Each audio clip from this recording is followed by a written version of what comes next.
Halo, assalamualaikum kawan semuanya. Balik lagi to my YouTube channel Dian Mustika Intan. Pada kesempatan kali ini kita akan mengangkat sebuah tema tentang sagu. Ya, kita akan membuat salah satu jenis kuliner yang sudah viral sebenarnya, tapi akan kita viralkan lagi dengan bahan dasar sagu. Di sini saya akan menggunakan sagu yang berasal dari Kabupaten Lingga. Jadi ini tuh sagu asli ya guys. Nah, di sini saya akan membuat salah satu jenis makanan yang kita kenal dengan nama nata de satrak. Kalian gak mungkin asing dengan kata-kata ini. Nata de satrak ini diambil dari kata nata de coco, dimana nata de coco itu bahan dasarnya adalah kelapa, tapi di kuliner kali ini kita akan menggunakan sagu yang berasal dari Kabupaten Lingga yang dijadikan bahan dasar untuk membuat nata de satrak. Baiklah, untuk teman-teman semuanya, selamat menonton, selamat menikmati video ini, dan selamat mencoba. Tata cara pembuatannya, kita memerlukan alat-alat sebagai berikut. Yang pertama, kompor. Ini merupakan alat utama. Yang kedua yaitu panci. Kemudian ada timbangan elektronik. Di sini kita juga menggunakan sendok dan mangkok. Kemudian ada tempat cetakan untuk mencetak nata de satrak yang sudah jadi. Kemudian bahan-bahan yang digunakan. Di sini bahan-bahan yang digunakan, bahan dasar utama nata de satrak adalah sagu. Dimana sagu ini kemudian nanti itu akan dicairkan, dicampur dengan air. Oh iya, sebelum itu sagu ini disaring terlebih dahulu.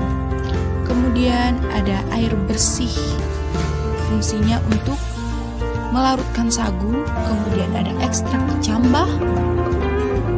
Kemudian ada lagi ekstrak belimbing buluh yang akan dicampur.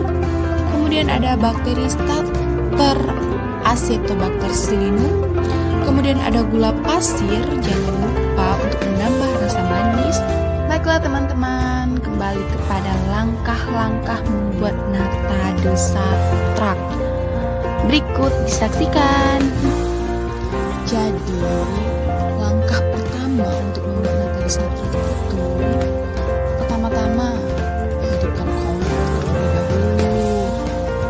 Setelah itu, panasi wajan, panci, kemudian campurkan sagu yang telah dilarutkan dengan air, kemudian disaring, larutkan ke dalam panci, dipanaskan hingga mengental,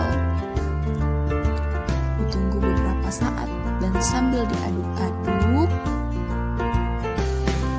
hingga mendidih ya teman-teman.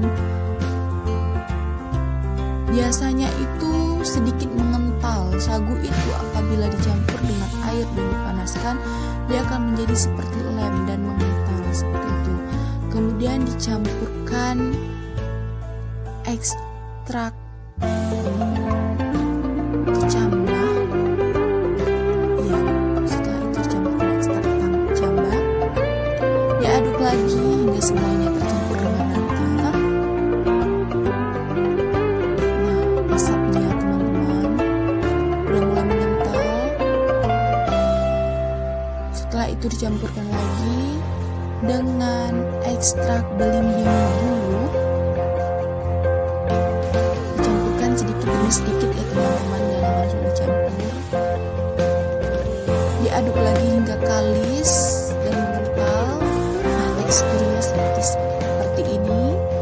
Setelah teman-teman lihat di video ini, kemudian campur sedikit gula pasir. Ini posisinya kompor sudah mati ya teman-teman. Kemudian dicampur dengan bakteri starter Acetobacter psilinum sesuai dengan takaran. Diaduk lagi hingga rata. Ingat posisinya kompor sudah dalam keadaan mati. Nah, teksturnya akan menjadi seperti ini ya teman-teman. Kalau sudah mengental seperti itu, dimasukkan ke dalam tempat cetakan semuanya. Nah, seperti itu sambil dirapi-rapikan. Mohon maaf di video ini tidak terlalu rapi. Nah, setelah itu jadi seperti ini. Kemudian ditutup menggunakan koran seperti ini. Jangan lupa ditutup rapat ya teman-teman. Nah, setelah tertutup rapat, itu dikaretkan. Setelah jadi, maka ini disimpan atau didiamkan selama 7 sampai dengan 14 hari. Nah, berikut penampakan setelah didiamkan selama 14 hari. Kemudian langkah selanjutnya teman-teman campurkan natas desatrak yang udah dipotong-potong dengan cairan gula sagu. Nah, kemudian dimasukkan ke dalam kemasan seperti berikut. Berikut adalah penampakan nata desatrak siap disajikan. Terima kasih teman-teman semua yang sudah meluangkan waktu untuk menonton video ini. Mari kita bersama jadikan sagu Kabupaten Lingga sebagai warisan dunia dan jadikan kuliner Kabupaten Lingga dikenal oleh khalayak ramai. Terima kasih atas partisipasinya. Jangan lupa like, komen, dan subscribe channel ini